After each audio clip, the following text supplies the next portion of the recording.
دوستو، عمران خان صاحب کے حوالے سے جو ابھی کرنٹ سچویشن ہے اور تحریک انصاف کی حکومت کو جو مسائل اور مصائب کا سامنا ہے، ان کے حامی جو ہیں ان کے نزدیک لگتا ہے کہ پارٹی کے اندر چپقلش ہے۔ عام جو ان کے سیاسی مخالفین ہیں ان کو لگتا ہے کہ یہ عمران خان صاحب کی پالیسیز کی ناکامی ہے۔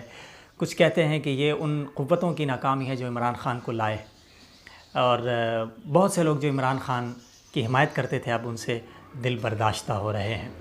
ہر آدمی کا اپنا نقطہ نظر ہے اور آپ کو حق ہے کہ آپ کوئی بھی نقطہ نظر اپنائیں، یقیناً اس کے پیچھے آپ کی کوئی سوچ، کوئی لاجک، کوئی منطق ضرور ہوگی۔ In my point of view, Imran Khan صاحب کے ساتھ یہ جو کچھ ہوا ہے، میں اگر شرح صدر اور یقین کے ساتھ کہوں، مجھے یہ محسوس ہوتا ہے کہ رسول اللہ کی عزت کے معاملے میں جب بھی کوتاہی برتی گئی ہے، اللہ رب العالمین نے بہت ذلت ان کے مقدر میں کر دی ہے۔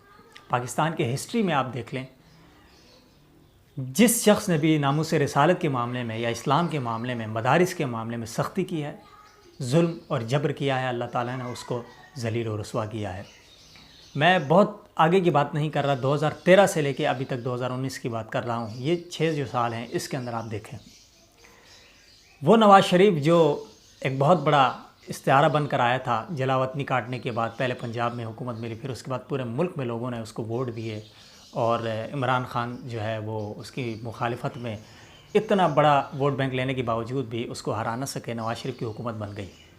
2016 تک نواز شریف کی حکومت بالکل ٹھیک ٹھاک چل رہی تھی، 2013، 14، 15 سے، اور اچانک سے ایک ٹویسٹ آتا ہے، پاناما آتا ہے اور پورا نظام دھرم بھرم ہو جاتا ہے۔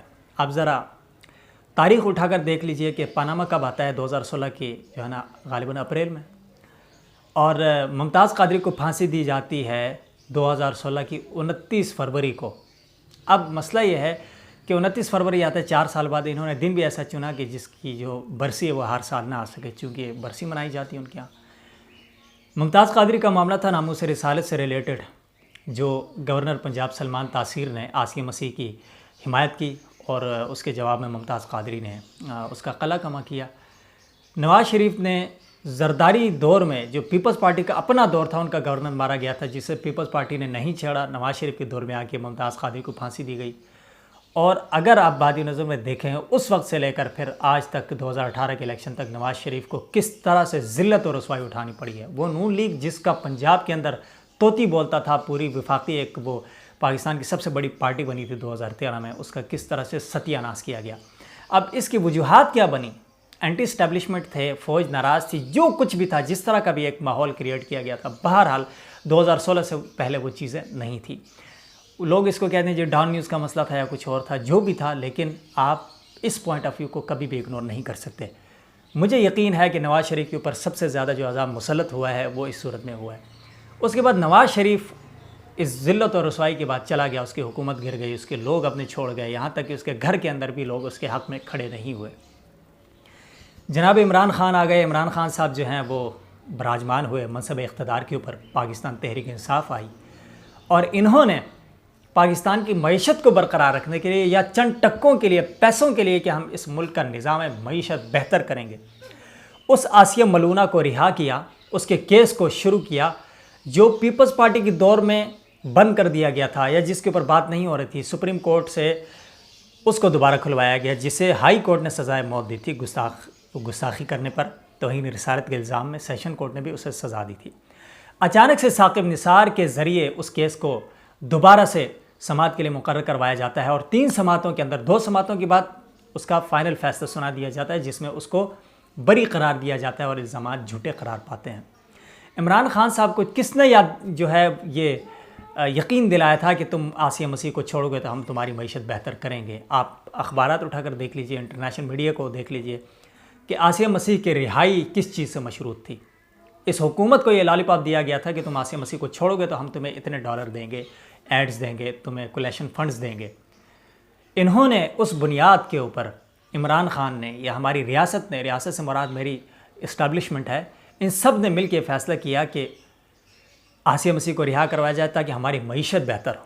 ایسے میں جو لوگ باہر نکلے، جنہوں نے اپوزیشن کی، اس فیصلے کے خلاف کھڑے ہوئے، ان کو کس طرح سے انہوں نے تہس نہس کر کے لپیٹ کے جو ہے نا وہ قید و بند کی صحبتوں میں ڈالا، ان کو گرفتار کیا اور ان کے اوپر طرح طرح کے مظالم ڈھائے، اور بالآخر توہین رسالت کی ایک مجرمہ کو، جسے ہائی کورٹ آف پاکستان نے، لاہور ہائی کورٹ نے اس کو مجرمہ قرار دیا تھا، سزائے موت اس کو سنائی تھی، اس کو رہا کیا، اور پھر کہا گیا کہ اب ہماری معیشت بہتر ہوگی، لیکن وائے ناکامی متاع کارواں جاتا رہا کہ نہ تو وہ معیشت بہتر ہو سکی، نہ وہ معیشت کا ارسطو یہاں پر کامیاب ہو سکا۔ اسد عمر، اسے معیشت کو ادھورا چھوڑ کر جانا پڑا صرف بجٹ سے 1-1.5 مہینہ پہلے۔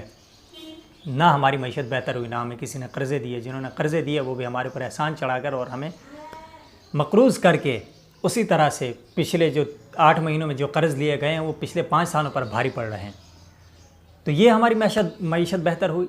عاصم مسیح کو رہا کرنے کا یہ صلہ آپ کو ملا کہ آپ نے پوری مذہبی قیادت کو ناراض کیا، بلکہ اللہ رسول کو ناراض کیا، جن کی حق تلفی کی گئی، جن کا نام جو ہے خراب کرنے کی کوشش کی گئی، جن کی توہین کی گئی، جن کی شان کے اندر ناسب الفاظ کہے گئے، اور عدالت نے سزا دینے کے باوجود اسے آپ نے سپریم کورٹ سے اپنے ایک کٹ پتلی ثاقب نثار کے ذریعے اس کو چھڑوایا۔ چند دن آپ کو ابھی گزرے ہیں، آسیہ ابھی بھی پاکستان سے باہر نہیں گئی، اور عمران خان صاحب نے عالمی طاقتوں کو BBC کو انٹرویو دیتے ہوئے یہ یقین دہانی کروائی کہ وہ عاصم مسیح کو بہت جلد چھوڑیں گے، آپ دیکھیں گے کہ پاکستان چھوڑ جائے گی۔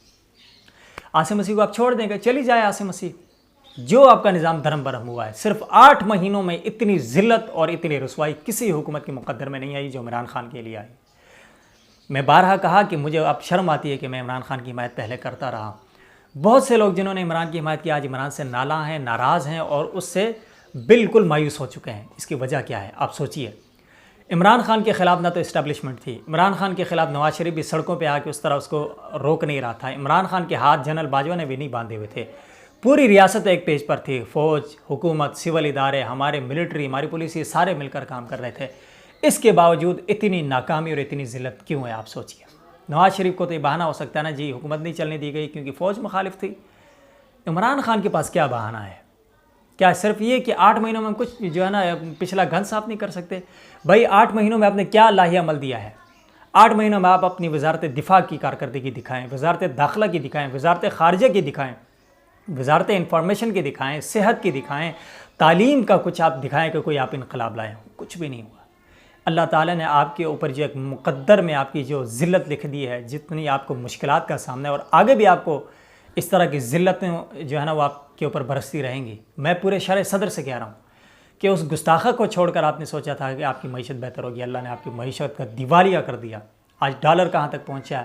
پیاز جو ہے نا وہ ٹماٹر ڈالر سے بھی دگنے ریٹ پہ چلا گیا۔ کہاں پر آپ جائیں گے؟ کہاں عزت بچائیں گے؟ تو جو کچھ ہوا ہے اس گستاخہ کو چھوڑنے کی وجہ سے ہوا ہے، میرا یہ یقین ہے۔ آپ لوگ کچھ بھی سوچ سکتے ہیں کیونکہ عمران خان کے لیے بظاہر کوئی اور بہانہ ہے ہی نہیں ہے، فوج اس کے ساتھ ہے، ریاست اس کے ساتھ ہے، سب کچھ ہے۔ اب کیا ہے جی ٹیم اس کے پاس ٹھیک نہیں ہے، تو جن کو آپ 10 سال ڈسپلے کرتے رہے ہو کہ ہمارے پاس یہ پوسٹر بوائے ہے وہ آپ کے نہیں چلے، تو باقی آپ لوٹے اور جو چمچے کھڑچے ہیں ان سے کیا حکومت چلائیں گے؟ تو زیادہ جو ہے نا آپ خود سمجھدار ہیں، آپ جس زاویہ نگاہ سے دیکھیں، میرا نقطہ نظر یہ ہے، اور اس کا حل صرف یہ ہے کہ اللہ رسول سے توبہ کی جائے۔ جو اللہ اور اس کے رسول کے جو ہے نافرمانی کرنے والے ہیں، ان کی گستاخی کرنے والوں کو چھوڑنے والے ہیں، اور اغیار سے انہوں نے امیدیں باندھ لی ہیں، اور انہیں لگتا ہے کہ رسول اللہ کی توہین کرنے والوں کو وہ رہا کر کے اپنی معیشت یا اپنا نظام حکومت بہتر کریں گے۔ ایسا کبھی بھی نہیں ہو سکتا۔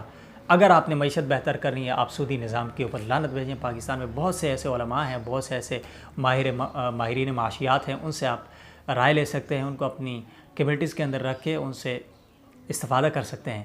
اور جب آپ اغیار کی خوشنودی کے لیے اللہ اور اس کے رسول کی ناراضگی کو اپنے سر لیں گے، پھر اللہ نے آپ کو اسی طرح سے ذلیل کرنا ہے جس طرح آپ کے ساتھ صرف 8 مہینوں کے اندر ہو رہا ہے۔ تو یہ تو ابتدائی عشق ہے، ابھی تو آپ نے 5 سال پورے کرنے ہیں اگر آپ کے نصیب میں ہو، اور 5 سال آپ پورے کر سکیں گے یا نہیں۔ اگر آپ نے کر سکنے ہوتے تو آپ ایک دن میں 6 وزیر تبدیل نہ کرتے اور صدارتی نظام کی طرف دوڑ نہ لگاتے۔